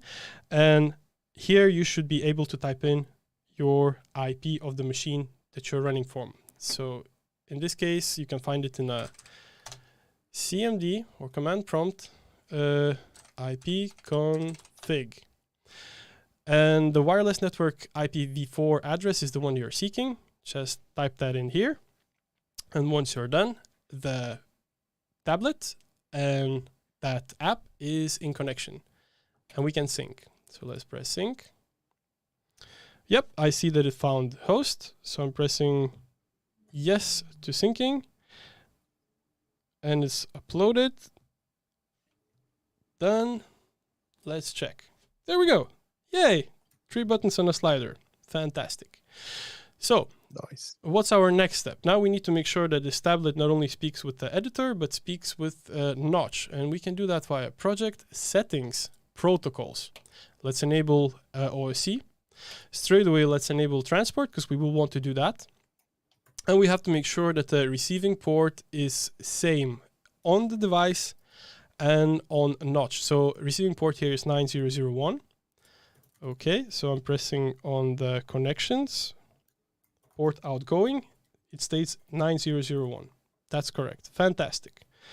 Done. So now let's just add something that would be a, let's say, post effect for us.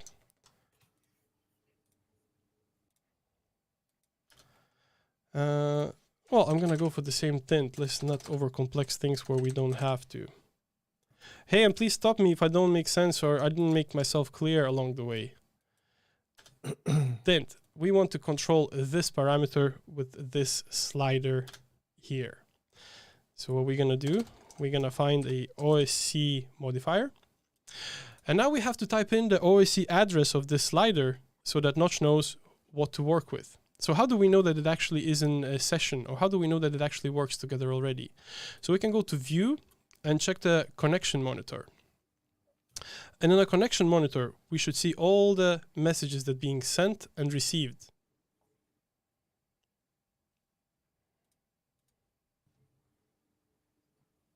And it's not receiving. Why is it not receiving? Let's see. Yep, that's correct. Let's come back to the OSC. See connection, host, 92.168.1.1.3. Okay, that's correct. So why are we not receiving? Let's try again. What am I missing here, Ryan? What's going on? Well, I was going to say, I think we're getting close to time, so maybe that's a sign we should just move on because okay, fair enough. we're really running out of time quickly.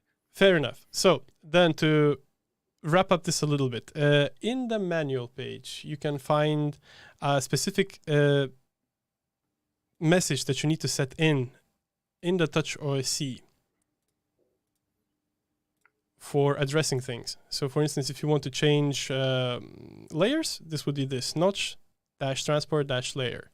And you copy that out, you leave it as a name for the specific message, and then you set the range. So the first range is 0 to 0, I think. Then the second layer would be 0 to 1. The third one would be 0 to 2 because 0 is as well a numeric value in Notch. And that's done. As soon as you export executable, these buttons will respond to changing layers. Another cool thing that I want to quickly mention is Stream Deck. And this is a shout out to Luke. Luke actually built a Stream Deck plugin for Notch. And for it to work, all you have to do is what we already actually did. So in the project settings, you have to set the protocols as enabled and enable transport. And Ryan will paste a link to download of this OSC app. So let's just quickly export this for standalone application. There we go. Let's call it 2. Okay. Save it as 2. Yeah, I should probably close this off. There we go. Desktop 2. Let's run it. 128720. That's good. Run.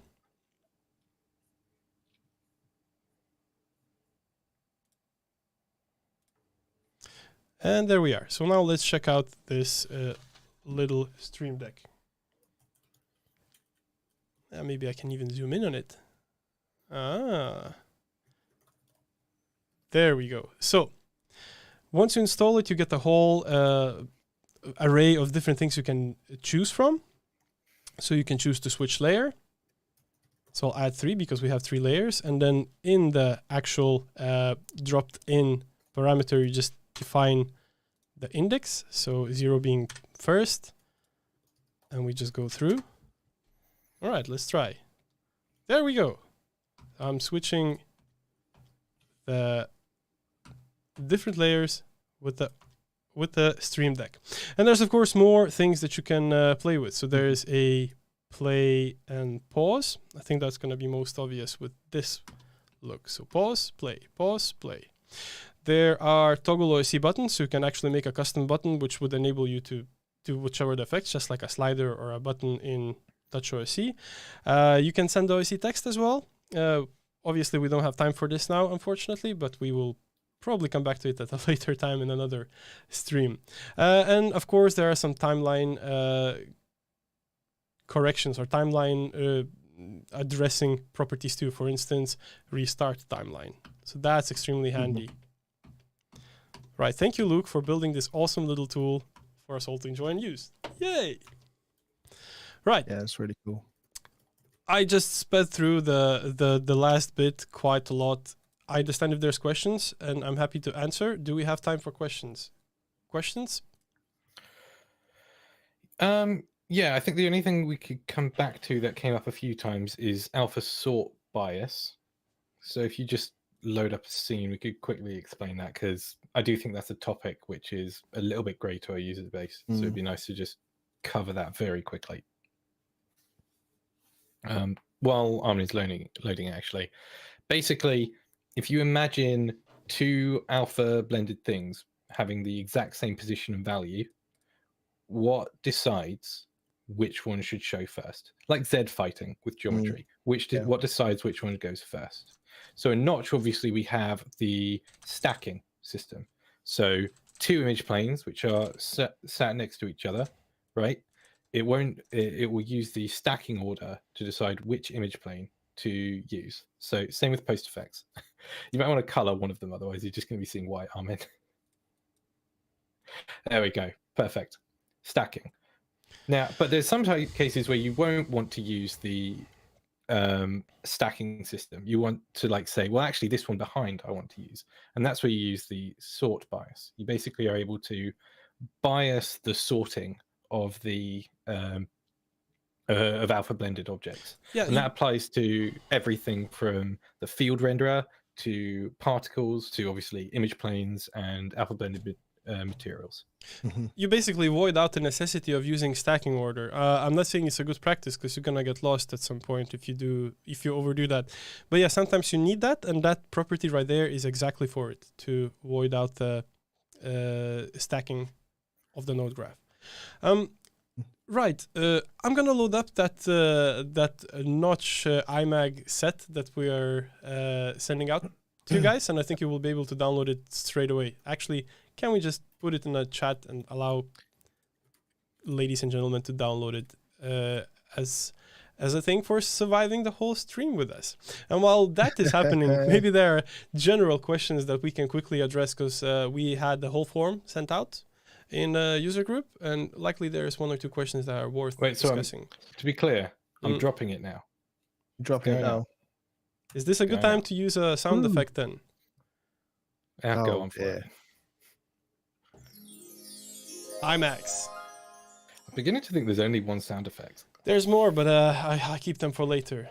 There's a long year ahead of us. There's likely going to be more streams, more sound effects. I think before we go to the some of the user questions, because there's a lot to go through and I don't think we actually have time. I think the thing we actually want to cover, and It's most of the questions are all 1.0. about anyway.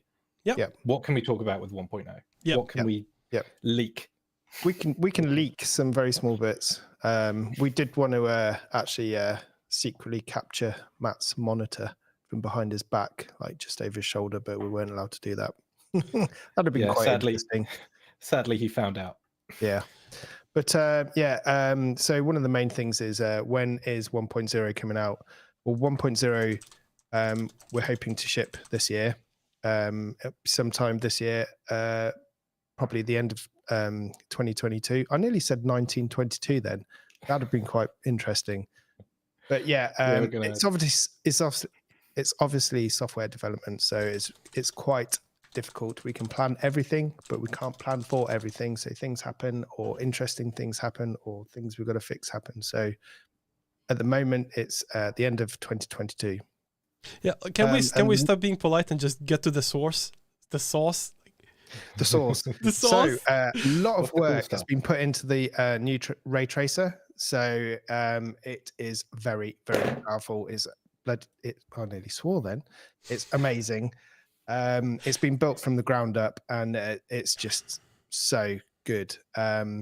We can put billions of polys in it now. It's that good. And the things don't lock up. I remember when we first started doing ray tracing, it was so annoying with a couple of 100,000 polys. We're talking about billions now. So that's very, very cool.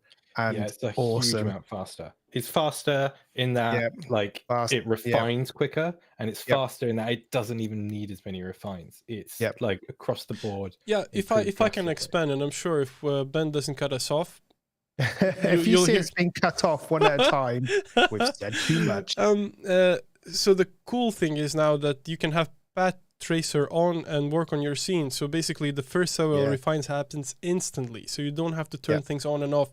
You literally work with it.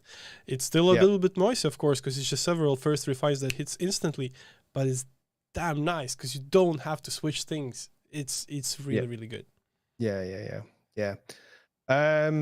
And we also have updated the normal real-time renderer as well. So that is going to be super awesome, and it's going to use lots of I can't really say what it's going to use lots of, but it's going to look very, very good. I think I can't say much more. It's so hard, isn't it, to describe something that you're not allowed to describe? But I think it's worth mentioning that not only the under the hood things had a significant change. Again, to come back to what was said in the beginning, this is more of a new tool coming out than an update to an existing one. Yeah. But there's a lot of new creative tools out there. I'm looking directly at the formers now. There's like a ton, and my expectation and understanding of the formers changed quite a lot with the offerings that development team brought to us. So we're gonna make. Sorry, go ahead. No. There's just so much more. There are quite. Oh, I was going to say the thing that people desperately want is going to be the Voronoi deformer. So you can actually Voronoi break things up. Finally, it'll look really nice. It's really efficient as well. And a lot actually something we go ahead. I was going to say a lot of this stuff works on lines, points, splines, polygon geometry, loads of stuff. So it's all intermingling now, and you can do so much on. Yeah, the deformers are not just deforming it. Actually, they are making geometry now. So that's exciting, isn't it? Yeah. I mean, there's such a big selection of things, and of course the simulation world got a facelift too. Yep. Fields. Yep. Yes. So for latest and greatest of the leaks, please visit Matt Svoboda on his Instagram account. You will see a couple of things there. So he's the biggest leak of them all. He's the biggest leak. We can't say anything. Yeah, it's so nice to be a CEO of a motion graphics company. You can leak as much as you want. He shares more stuff on Instagram than he does to us. Yeah, exactly. And if by chance you think that we have access to all of these toys, I have to disappoint you. We do not, but we iteratively working through different parts of the tool to make sure that when it reaches you, it's hands-on good. There are no small misalignments, small bugs, small whatnots. We are doing our best to make sure about that. And with that said, our team is significantly too small to make sure that everything is smooth and good. So I think it's worth mentioning that beta. I was gonna ask. I was gonna answer a few more questions. Yeah, we've got so much more to talk about, Armin. Yeah. There's jumping the gun before we get into beta. But I just noticed someone in the has written that we're doing subsurface scattering. Yes, we are. We can mention that, can't we? Oh no, I believe so. I'm going blank. Yeah, I believe so. There's definitely a node. I've seen it. Yeah. I'm not sure. Yeah. And a lot of obviously in 923 we were caching a lot of stuff. And we're taking this a lot further with 1.0. So we're going to be able to. There's a lot of optimization going on in the caching and streaming formats for particles, fields, geometry, all that, which is going to be caching a lot faster and streaming, and it's going to be really small on disk as well. So some technical stuff there. But yeah, we've enhanced the particle simulation tools throughout, so everything's really looking good. We're looking at determinism as well. Yeah, trying to make sure that everything repeats at the exact same time. Determinism is going to be huge. Yep. Improvement in physics, things like that. Hand placement of clones. Lots of improvements of arrays and modifiers are coming up as well. I know that's a lot of people want things to be added to those. And throughout, I think it's just usability of the actual tool as well, which we're trying to make like Notch make you a better artist, empower you when you use it. So you start using Notch and you will feel more empowered using 1.0 because of the usability and things. Yeah, it's about making like the fundamental level. And we haven't even talked about the UI. We're just talking about the new nodes and the overhaul. Mention it. Yeah, it's like the goal is to like make your like the core use of the tool in every area as enjoyable as possible. Yeah. So it's not like you don't have to think about like big thing we skipped over. Fields don't use bounding boxes anymore. Yes. So you don't have to set up this region over here. That's the bit which is going to have fields in it. You just put your emitter there, and then you set the resolution you want it to run at, and it will go. And it's so much better. Yeah. And another thing to help you guys as users is we're creating a lot of content for you as well. So we're creating not just like art examples and stuff like that. We're actually creating building blocks for you. So you guys will have stuff to play with. Like if you want to build something, you're going to have a load of stuff that you can just take like materials, assets, 3D models. You can take and put in your scenes knowing that they're going to work brilliantly and you can create stuff quickly. Because I know sometimes it could be so hard just going around trying to find the right bits and pieces, but we will have a lot of that stuff for you. We're also on that same sort of thread. We're creating assets. So you'll be able to take a lot of your models, materials, things like that, and turn them into assets. Particle systems, lighting systems, save them as assets, and they'll be available in every project you run in Notch. So you'll be able to just open up your asset browser and drag your assets, your fully formed assets. It will be like 10, 20, 30 nodes into your scene. So it will just make the usability of the tool so much better. So you don't have to try and find things again off your C drive or whatever. It's all there. Notch will have it all for you that you've built before and previously. Yeah, and scalable as well. So you can take scenes from one place and use them in different contexts, use them in different ways, in so much easier without having to like rebuild stuff over and over again for another wall or something. Yep. What else? Shall we talk about beta then? Yay! Yeah, go on. Yay! Yay. Yay! Beta. We've teased them long enough. So we're shipping this year. So what we're going to do, well, what's happening basically is everyone within Notch is testing everything as much as they feasibly can. But what we really want to do is get users involved. So at some point, we're going to expand to a few people outside of Notch to get their feedback. And then once that's done, we'll start a beta where people can apply to get access. So it'll be an application to get access to using our beta, and we'll have a website dedicated to setting that up. I don't think we've actually got a link to that yet because it's not set up, but when it does, we'll make sure people get emailed, or we'll put it up on all the forums and everything where the link is. And you'll need, obviously, just your email and credentials to get early access. Then, sorry, so someone going to say something? No? I'm just very excited for people to get hands-on with things. Yeah. With things because it's a new tool, plain and simple. There's a lot. But I keep thinking about this. It's a completely new tool, but it feels so familiar as well. It's not like it's a new tool and you're like, well, what am I doing? You know what you're doing. It's still Notch, but it is completely new. And it's really hard to explain that, isn't it? Well, I think what it is like, it's what I think Yanni said it a while back. One of our lead designers is, it's like Notch is going to feel like someone actually designed it. Like it was really thought out of like, here's workflows and here's things that are all unified. Yeah, it's no longer going to be like weird edge cases. Good like, point. Procedurals and everything works in a logical workflow. So far, there's a lot of tools that make sense and work on the technical side, but the coherence of the overall tool, we're getting there because, well, it's being addressed. So that's actually exciting, and you can definitely feel when you're playing around with 1.0. Yeah. So continue with beta. So once it's complete, the closed beta where people apply, we'll have an open beta where people can download and play around with Notch for sort of early access. Obviously, this isn't something you really want to use for your shows, but it's good to like have a look at it, play with it, get familiar with it, and then we'll have the official launch, which will be like woohoo! Yeah, it's gonna be great. Officially out of beta. I want that T-shirt.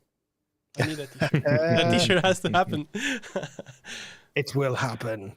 Yeah. One question we got was sorry. Okay. One question we got was how is the process going to be from converting files from 923 to 1.0? And I think at the moment we don't have anything set as to how that's going to work, but I think the thing to remember is like fields, for example, have been totally redone. There isn't like converting from A to B. I think it's more likely that there'll be legacy nodes which launch and they'll still be there. But if you were to try and take a legacy field and expect it to look the same in 1.0, I mean, honestly, it's going to be so much better in 1.0. I don't think you're not going to want to. Yeah, I don't want to. It's like using the old ray tracer. Why would you want to keep using it? The new one's so much better. Yeah, of course. Yeah, exactly. Of course, there's a wish to retain the option to open files in the new version, but that new tools and new toys comes with the price. And that's likely the price in some areas, at least. Yeah, it won't be everywhere. Like stuff will open, stuff will work, and you may have to tweak it. It's not going to be you can't open the file. It will work. There'll be things you have to tweak and change, maybe delete. Precisely. It won't be the end of the world. It's going to be so much better. Yeah. It's inevitable. Like as technology progresses, things that get left behind have to adapt. So that's probably what this process will be for your old files. Oh, that sounded very cold. It's like something from Terminator.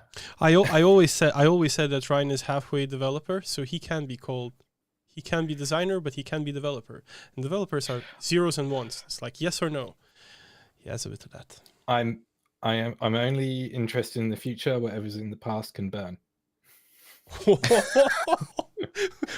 Do you want to repeat it?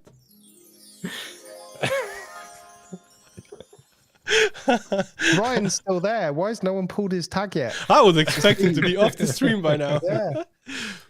I mean, we can no talk one's about threatened this for ages. It's just it's gonna be so much more fun to actually show you all of these things.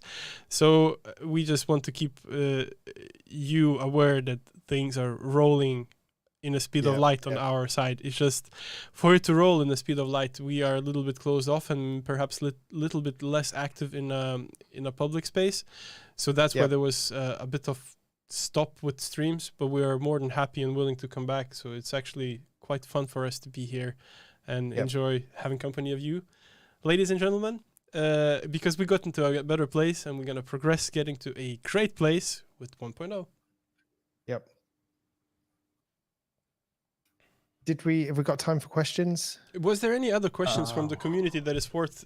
Let's do two. Let's do two questions. We'll do two. Two questions. I think there's a couple more. All right. We definitely have time for two questions. Come on. Okay. I'm going to pick things at random because that is fair. Let's see. How to avoid frame drops. Oh, we covered that. So how do you avoid frame drops? Well, fundamentally, don't use Builder as a playback tool because that's going to obviously bring in media server or standalone. Also, media server or standalone, and you are set and good. It doesn't get better than that. Yeah, and then the other thing is kind of obvious, but just have a frame rate that's maintaining a higher frame rate than you need it to lock it to. Decently running scenes. Yeah, because if you have a scene that's just barely maintaining 30, it's going to frame drop. It's just it's only barely keeping up with the high it is. Get a frame rate that's locked at 40 and then run it at 30. With that then said, you can guarantee no frame drops. With that said, do check out the virtual productions course available in at Notch. That actually has a chapter about optimization and tools available for optimization, like Profiler and performance checks. If you're into that side of the world, likely that's a good place to start. But what Ryan said is bread and butter. That's exactly what you have to keep in mind. Give more headroom, so you actually have space to process. And if you're running your Notch block on the same machine as, let's say, your output system like Resolume, you have to give quite a bit of performance space because, Resolume will pull resources too to be able to do what it does. Yeah. What about just a massive GPU? Or massive GPU. True. You can always upgrade your GPU for better performance. Designers, I feel like that is the expensive route, but mate, designers has this bad habit of maxing out any GPU you throw at them. I maxed out 3080 the same day I got it. What is the point of a GPU if you can't max it out? I say the same thing. That's the whole point. Yeah. Well, how about Monday we talk about 3090 Ti? Okay, one more question, isn't it? One more question. I'm going to go for a fun one. How do you tile the texture without repeating in Notch? So if you had like a landscape, you had loads of like grass or something, how do you make it so that you don't see the patterns in the grass? There's loads of ways to do this. One is have a big texture. If you start with a small texture, you're already digging a hole for yourself because things will tile more. Another thing is to get rid of maybe in Photoshop or something like that, any big repeating bits on that texture. Just get rid of it. You want really smaller details if you're texturing landscapes that you can't really see. Maybe even try changing the orientation of the texture with the UVs. So it's just going off in different directions, and then you tend not to see the texture so much. You could apply some. Oh my gosh, my mind's gone blank. What are those things called? Decals? No, not decals. Shaders to it. Change it, vary the color and stuff like that. Yeah, just to vary the color, the brightness, and you could have those massive over the top of your tiling stuff, just to give a bit of underlying color. I keep trying to interrupt you when I absolutely shouldn't, so that is on me. Sorry. No, one thing I would say actually is just try and break it up with assets. So like scatter some rocks in certain areas, break lines of sight so you don't see like the repeating patterns. There's like loads of ways you can like try and maintain that. And actually one other thing is of course, with 1.0, because we can't shut up about it, is we've overhauled the shading nodes. So Yeah, exactly. in 1.0, you'll be able to mix 2 different materials together. So you can take this material, multiply it against itself, and scatter it, or not necessarily scatter it, but like blend it against itself, so that in certain areas it blends one way, and in certain areas it gets another way. And you can vary it so that it's much harder to see any of those repeating patterns. Yeah. And there are some other things we're discussing regarding materials in 1.0, but I won't go into it, which will really help this. Yeah, there's too much to talk about. Yeah, there is. On that bombshell, I would like to draw your attention, gentlemen, to this fine little stream deck that I'm super proud of. That's the cutest thing ever. And notice that icon right there in the bottom. What does it look like? That looks like a Finnish flag. Is that a Finnish flag? Yeah, it's like end of the race flag. In this case, probably end of the stream flag. And I think no matter how fun it is to hang out and talk, we will probably have to depart and leave you be and have you have a day or an evening for yourself. So I think we will have to finish here. Gentlemen? Yes. All right. Excellent. Ladies and gentlemen, it's been a pleasure. thank you for being with us for a good 2 hours, and hopefully see you sooner than later. So we will try to come back once a month and present you with something useful and interesting. Yes, definitely. All It's been good chatting to you all. Very nice to speak to you. Thank you for having us, Armin. Armin? Yep. I wasn't hosting. I was just talking. Armin does all the effort. Yeah, next time is you. For all your work, Armin. You've been brilliant with all your buttons. I propose that next time we get Ryan to drink coffee and host the streaming. That's going to be fantastic. To be fair. With that said, ladies and gentlemen, goodbye and see you next time.